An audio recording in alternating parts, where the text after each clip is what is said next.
Assalamualaikum warahmatullahi wabarakatuh.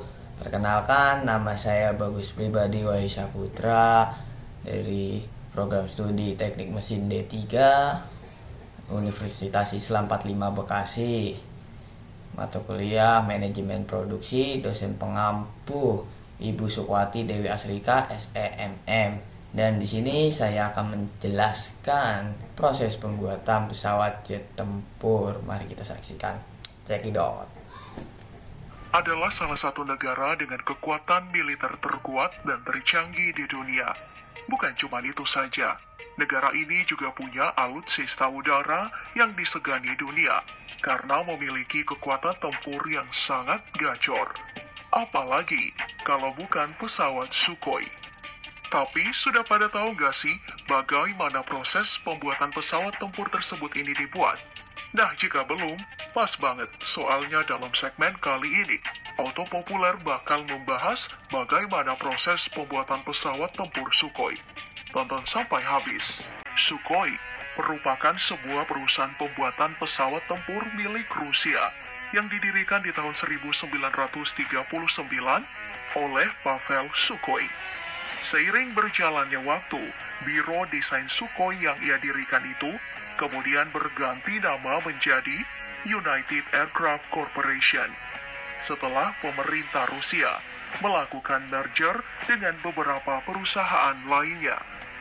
Pada tahun 1940, pesawat Su-2 merupakan pesawat pembom ringan yang pertama kali dibuat oleh tim Sukhoi pada Perang Dunia Kedua. Sebanyak 900 unit pesawat tersebut dibuat kala itu dan dipergunakan oleh tentara Soviet kala itu.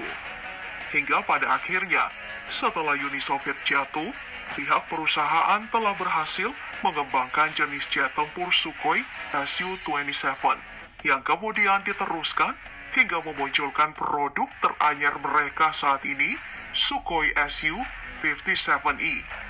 Di pabrik yang terletak di bagian timur Rusia ini, pesawat Sukhoi saat ini dibuat dan terus dikembangkan. Dalam tahapan proses pembuatan pesawat Sukhoi modern saat ini, tentu saja, langkah pertama yang dilakukan adalah proses membuat mock-up digital pesawat, mulai dari bentuk hingga performa persenjataannya, di mana dikerjakan dengan penuh keterampilan tinggi oleh tim desainer muda yang terlibat di dalamnya. Setelah semuanya rampung, barulah para pekerja mulai mempersiapkan lembaran logam, yang kemudian akan dipotong menggunakan mesin CNC untuk beberapa panel. Sementara itu, di ruang terpisah, beberapa pekerja juga sibuk merangkai rangka kabin pesawat yang berbahan titanium dengan tingkat presisi tinggi tentunya, dan bagian rangka sayap pesawat. Setelah kedua proses tadi telah selesai, barulah beberapa komponen badan pesawat yang telah dipotong menyesuaikan bentuknya masuk dalam tahap pengecatan.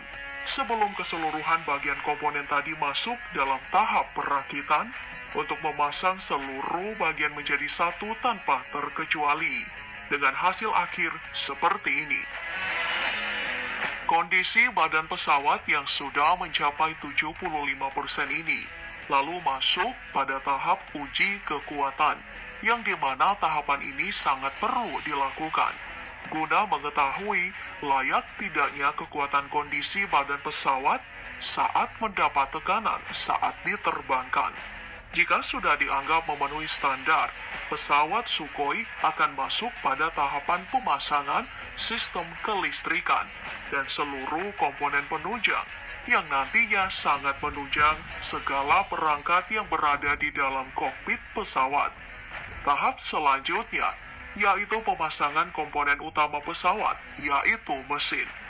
Jika merujuk pada jenis Sukhoi Su-35, pesawat hasil pengembangan Su-27 ini dibekali mesin Saturn 117S bertenaga buas yang sanggup melaju hingga kecepatan 2.390 km per jam dengan jarak tempuh penerbangan hingga 4.500 km. Pesawat ini memiliki ukuran panjang 21,9 meter lebar sayap 15,3 meter, tinggi 5,90 meter, dan bobot kosong mencapai 18,4 ton. Sementara untuk persenjataannya sendiri, Su-35 menggandeng senapan internal Gryazev Sipunov GSH-31 dengan 150 buah butir peluru. Lalu, ada juga peluru kendali udara ke udara Vimple R-73, rudal udara ke permukaan KH-31B, dan masih banyak lagi jenis persenjataan seperti bom dan roket jenis lain yang ada pada pesawat tersebut. Kehebatan lain yang dimiliki oleh pesawat yang dibanderol seharga 1,1 triliun rupiah lebih ini juga terdapat pada kemampuannya yang sulit dideteksi oleh radar musuh dan mampu mendeteksi banyak sasaran baik di darat, laut maupun udara berkat penggunaan radar Irbis IPESA. Selain itu, pesawat ini juga jago dalam melakukan manuver yang tidak dimiliki sebagai pesawat lain, seperti berjungkir balik 180 derajat dengan stabil dan terbang secara vertikal. Tak cukup sampai di situ saja, pesawat yang terbang perdana di tanggal 19 Februari 2008 ini juga mendapat pembaharuan pada sistem avionik hingga mampu menjadi stasiun pengisian bahan bakar di udara untuk pesawat lain jika diperlukan. Luar biasa kan? Dalam penggunaan operasi militer sendiri, Sukhoi Su-35 ini telah digunakan oleh Kementerian Pertahanan Rusia dalam melakukan operasi tempur di Suriah. Lalu, bagaimana dengan alutsista di negara kita? Apakah Indonesia juga memiliki jenis pesawat Sukhoi? Jawabannya jelas punya. TNI Angkatan Udara sendiri diketahui memiliki kekuatan tempur mulai dari Sukhoi Su-27 sebanyak 5 unit dan Su-30 sebanyak 11 unit. Jumlah tersebut masih sedikit di bawah dari apa yang dimiliki negara tetangga kita, Malaysia, yang diketahui memiliki Sukhoi Su-30 sebanyak 18 unit. Namun jika jadi, alutsista TNI AU akan mengalami pertambahan Sukhoi jenis Su-35 sebanyak 11 unit. Andai saja rencana pembelian pesawat tersebut direalisasikan di bawah kepemimpinan Menteri Pertahanan saat ini, Prabowo Subianto, dengan kucuran dana lebih dari 15 triliun rupiah. Tentu saja pembelian tersebut tidak lain merupakan langkah yang diambil pemerintah untuk meningkatkan kemampuan alutsista di negara kita. Wah, semoga saja tetap aman ya. Baik, kembali masuk ke dalam pabrik Autolovers. Jika keseluruhan pesawat telah terpasang, para tenaga ahli yang bekerja di sana akan mengecek keseluruhan fungsi fitur-fitur pesawat hingga bagian roda pesawat, guna memastikan tidak ada satupun fungsi bagian pesawat yang mengalami masalah. Sebagai tahap terakhir, tentu saja pesawat Sukhoi akan dikeluarkan dari dalam hanggar untuk melakukan penerbangan perdana sekaligus pengetesan, di mana dalam hal ini Sergei Bogdan selaku pilot senior yang dipercayakan untuk melakukan uji coba.